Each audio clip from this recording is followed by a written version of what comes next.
എന്തുകൊണ്ടാണ് ഒക്ടോബർ 1-ാം തീയതിക്ക് മുമ്പായിട്ട് നിങ്ങൾ മീറ്റർ റീഡിംഗ് കൊടുക്കേണ്ടതെന്നുള്ളതാണ്.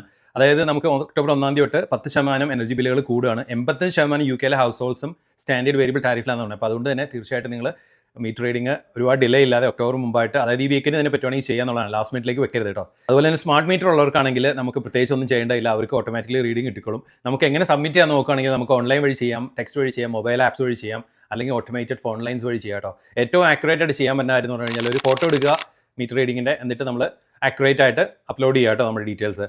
ആരെങ്കിലും സ്റ്റാൻഡേർഡ് വേരിയബിൾ ടാരിഫിലുണ്ടെങ്കിൽ അത് ഫിക്സ് ചെയ്യാനോ അല്ലെങ്കിൽ സ്വിച്ച് ചെയ്യാനോ ആയിട്ട് ആലോചിക്കുക. ഇപ്പോഴും നല്ല ഡീലുകളൊക്കെ മാർക്കറ്റിലുണ്ട്, അതായത് പ്രൈസ് കാപ്പിനേക്കാളും കുറവായിട്ടുള്ള ഡീലുകൾ മാർക്കറ്റിലുണ്ട്. അപ്പോൾ തീർച്ചയായിട്ടും ചെയ്യാൻ നോക്കുക.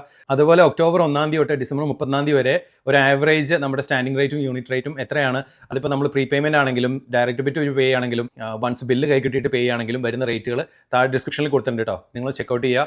അപ്പം മീറ്റർ റീഡിംഗ് കൊടുക്കാനുള്ളവർ മീറ്റർ റീഡിംഗ് കൊടുക്കുക, സ്വിച്ച് ചെയ്യാനും ഫിക്സ് ചെയ്യാനുള്ളവർ അങ്ങനെ ചെയ്യുക.